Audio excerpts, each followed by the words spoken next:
اول بالاول انت قايل شنو يا مرته؟ هم انا ما سوداني، انا الكاردينال، انا والله ما سوداني اصلي، والله ما سوداني.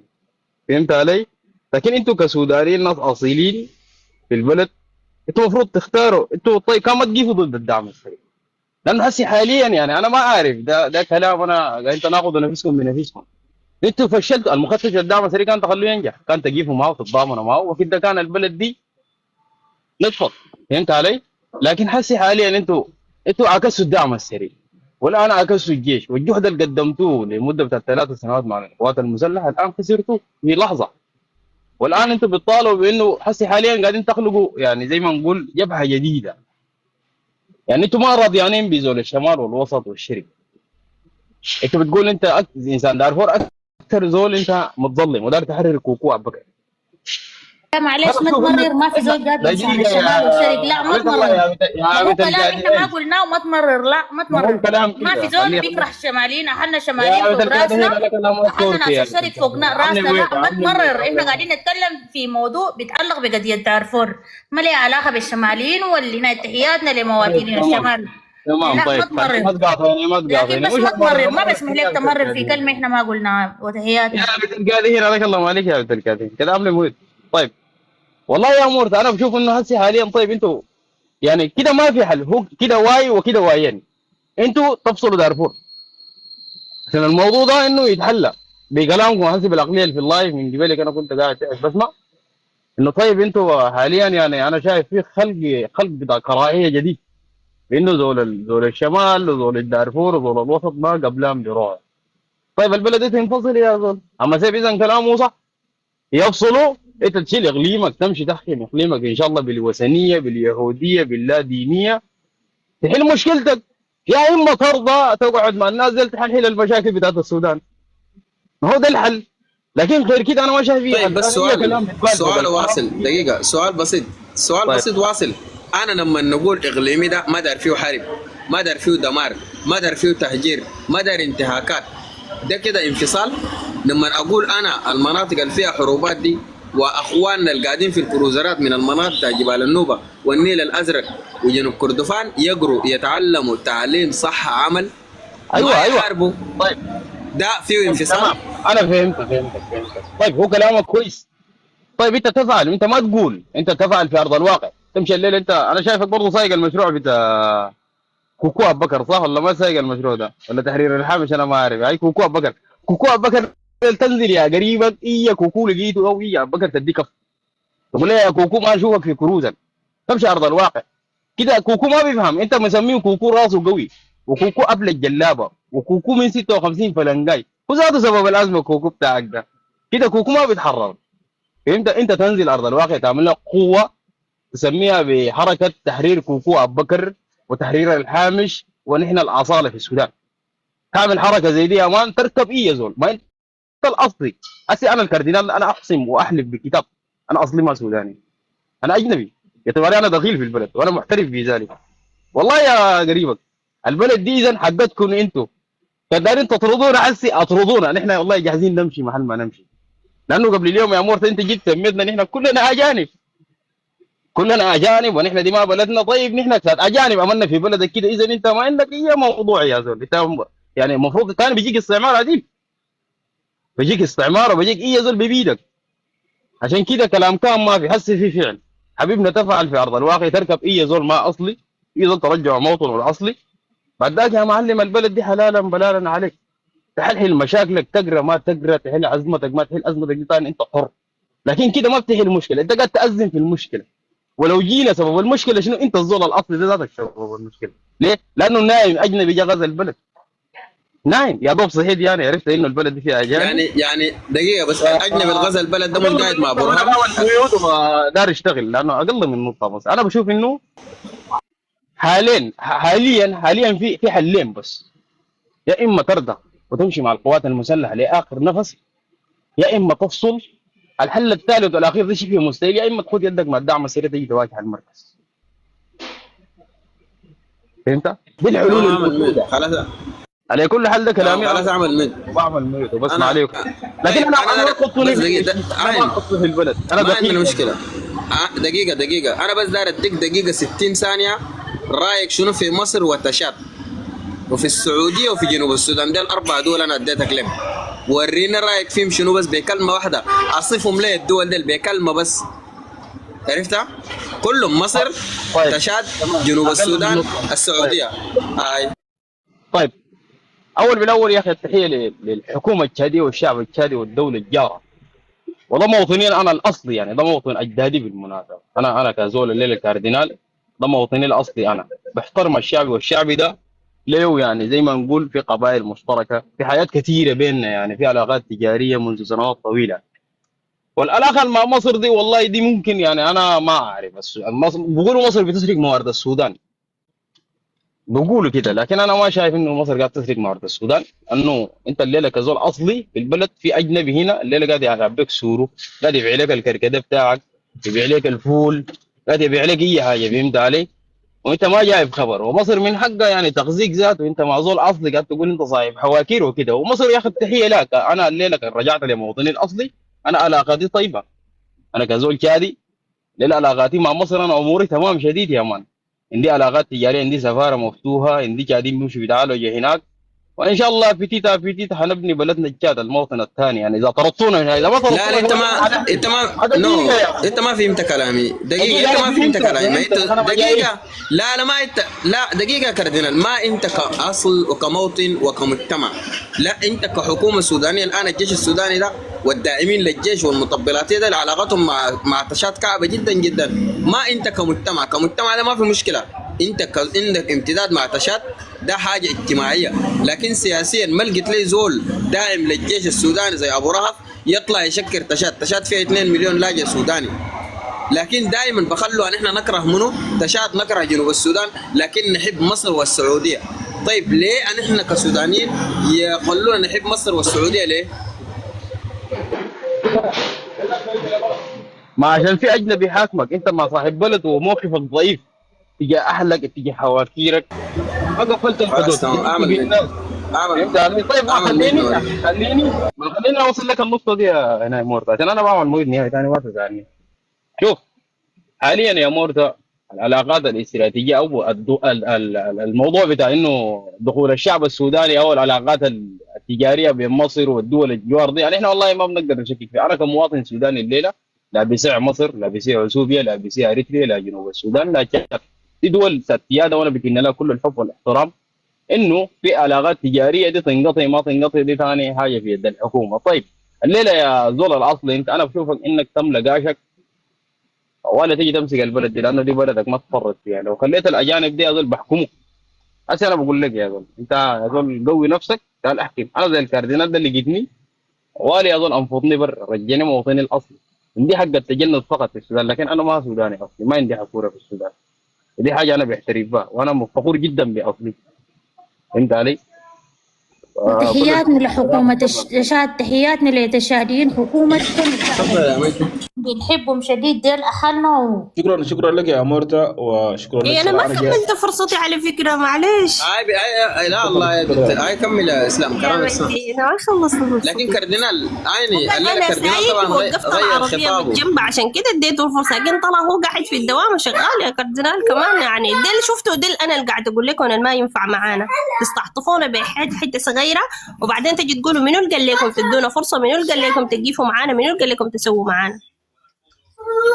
المهم anyway ما مشكلة. يلا عيني يا أستاذة يا نسايم، انت قبل شوية لما قلت نحن واحد، نحن ما واحد. أنا برجع عليكي من النقطة ده، والدليل من أمير الجزيرة والوالي بتاع دلقوا اتحاسبوا، في زول حاسبوا. ده كمان الغبي ده لما طلع قال شنو، مع احترامي لسنه، قال أنا مما قمت بقرأ عن التاريخ وعارفة الحضارات كويس، عشان كده أنا قلت الكلام ده. وده زي البنت اللي اسمها هنادي اللي اختفت يا مجدي لو متذكره، قالت انا مما صغيره قمت بيقولوا لي ديل عبيد امشي الدكان الفلاني ده جيبي لنا كده فلان ديل ما تتكلم معاه مسي معاه.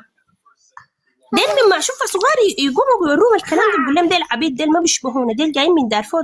وفي واحد قبل فتره مشي يا مورتا قبل يومين طلع في الصفحه دي هنا قال انه هو قال دارفور دي تبع لتشاد، فهم موريهم انه اصلا دارفور دي ما دوله، ما تابعه للسودان، وهم ما بشر زينا. يعني هسي انا بتكلم قبل شويه ده قال لي انت ما من دارفور اصلا، فنحن ما واحد. لو واحد كان لما انسان كان نزل يتحاسب. مع انه البيجا قالوا له نحن عارفين عنك، لكن الليله ما طلع، هو قاعد في السجن. وروشان دي قالوا حكموا عليها سنه، بتمت لها كم مسابيح وطلعت.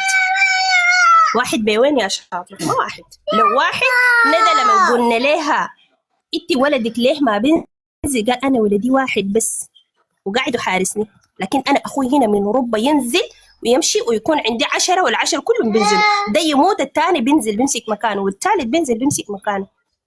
وحريقه فيكم ساي ما بتقولوا. واحد يتصاب في المعركه يرجع يجي يضرب لنا نحن نسيب قروش عشان يتعالج. سوري ام توكي. يا انتوا كذابين، يا برهان بيكذب، واحد من الاثنين. انتوا قلتوا لنا ديل عرفشتات، ديل جايين من برا، ديل جايبين اجانب. تجي ندى تقول لنا ديل اولاد عمي. يا هي ندى كذابه، يا برهان كذاب، يا انتوا كذابين.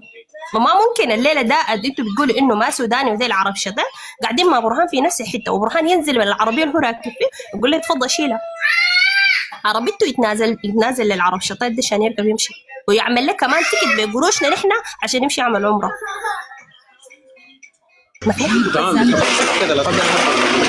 سوري قلت لك اصوات الاطفال لا شوف هذا سكتي محبه بس وبعد ذاك نجيك مو مشكله تكمل مداخلتك. اتفضل يا مجدي. انا الليله ده اسمع لابن الجيلين ده برضه لانه ده بيتكلم حقائق كاردينال وفي فرق بينه وبين 1500 انا والله كلامي بسيط وشكرا لك. انا بس جيت هنا احيي بنت حبوبه وبنت الكادحين. انه صوت المراه صوت قوي جدا، والبنات دي بيتكلموا بكل شجاعه، وانه نحن المراه عندنا كملكه، المراه ما عندنا ناقص دين واقل زي ما وصفوه او نقصوا من حقوق المراه. صوتكم ده يا بنت الكادحين صراحه، وواصلوا ما تركزوا في الاشخاص، ما تردوا لزول، ركزوا في اصواتكم لانه بتتكبشر، بتصل الفيسبوك بتصل والناس كلها بتستمع لها وبتشاهد، واي زول قادر يخيم بعقله يعني. ما تركزوا للمحاكرات، ما تركزوا للناس، ما تركزوا للزول الجاي انه يوصيكم ولا يقول لكم او يستفزكم باي طرق. في طرق كثيره للاستفزاز في الخطابات. ما تركزوا للمواضيع تمام، ما تردوا للزول هنا. اما موضوع القوميه اللغه قبل اللي انا شايفه لما اتكلمت نسايم الروح، تحياتي لك يا حوا السودانيه، انه قلتي كردفان ودارفور والمناطق دي ذكرتيها، وانه واتكلمت عن الجيش وما ادراك ما الجيش. فيا نسايم انا اقدر اديك حاجه صغيره، انه لو انت ما عارفه عندنا في كردفان اكثر من 3 مليون الجيش نزهم الى معسكرات النزوه واللجوء. 3 مليون مواطن ومواطنه، فيهم اطفال وفيهم كبار السن.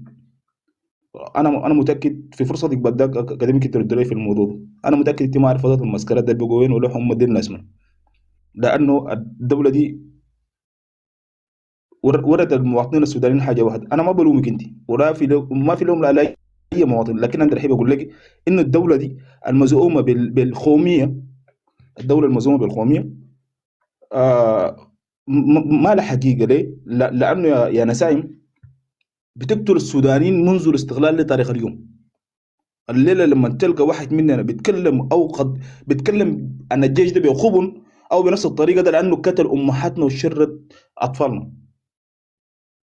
ما مسألة جنجويد ده امبارح، ما مسألة جنجويد. واذا جينا نتكلم في الجنجويد هم ذاتنا نحن واقفين واجهه للجنجويد باسم الوطنيه الزايفه. عشان كده لما نيجي نتكلم عن السلطات او المركز الماسكه الدوله دي، بنتكلم بالحاجه الوجعه جوانا، ما قاعد نتكلم عن فراغ. فانت كسودانيه بالله عشان احنا ما نخسر بعض، لانه الوطن ده واحد ووطن كبير، عشان ما نخسر بعض في الحديث او نكونوا في عدم احترام بيناتنا. زي ما انت عندك وجه حاليا بتتكلم عن الدعم السريع او الجنجويد، فدي حاجه ده حقوقك. لكن لما نيجي نتكلم عن الجيش برضه حقوقنا، ولانه نحن عندنا 1 2 3 حصلت في تاريخ السودان الخزر. الكلام ده ما قاعد نتكلموا يعني هجوما عن الجيش او عن فراغ. ده حقائق موجوده، وممكن تدخل اليوتيوب تشاهد. يعني ده ابسط حاجه ممكن تعملها، تدخل اليوتيوب تشوف في دارفور الجيش عمل شنو. تدخلي كردفان انت بتتكلم عنه الجيش عمل شنو في كردفان. ادخل اليوتيوب اكتب بس، ادخل النيل الازرق، ادخل شرق السودان في التزيينات موجوده كله موثق. تشوف امهات واطفال جارين في الغابات والطيران حايم في رؤوسهم. كده قلت نفسك في المحله دي. انت زي جنجبيت انت حسي غضبانه وقايمه انه سميتوها رفشتات انه داروا لك حرب 3 سنه. طيب داروا لهم حرب 30 سنه يقولوا شو؟ نحن لما نتكلم ما بنشتكي لزول، لكن بنتكلم عن الوثاقه بتاعت القوات المسلحه القاعده على مستوى الدوله السوداني.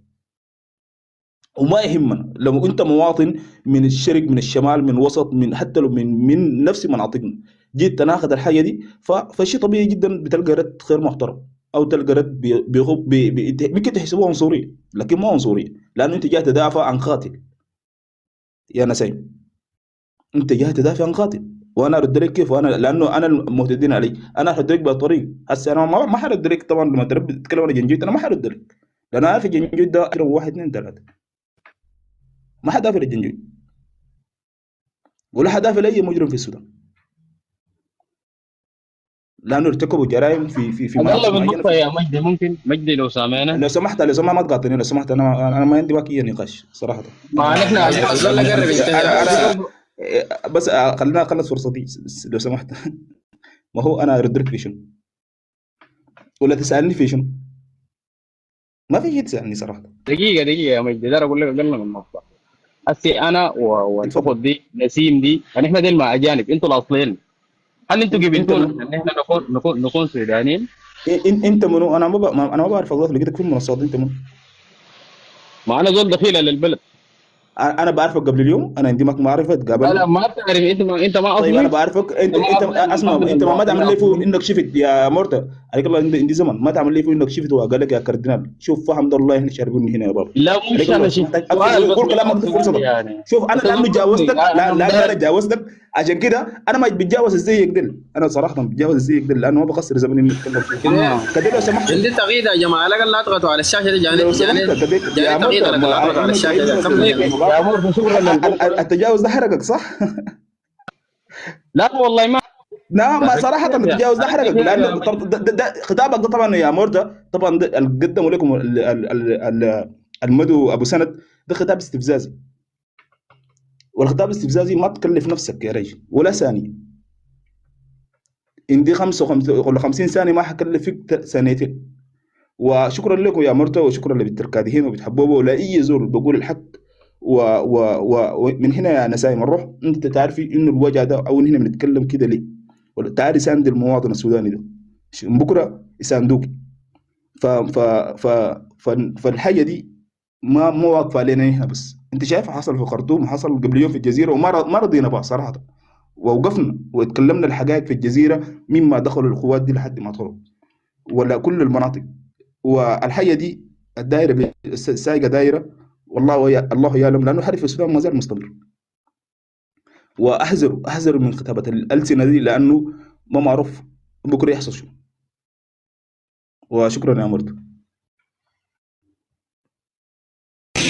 تمام. المهم يا شباب، الله ده قاعد يقطع على الله، شايفين الله ده قاعد يقطع. ما اعرف الحاصل. اتكلم ولا عندك كلام؟ لا ده ردي من الليل، ده فرصه بعد ده فرصه من الليل. ده اول زول يا بنت الكادحين يتكلم عن الطيران المصري الدقه في شمال الوادي. تفضل يا عبد الله. السلام عليكم ورحمة الله تعالى وبركاته يا أخ مورت الراكز أخويا، إن شاء الله طيب يا أخ.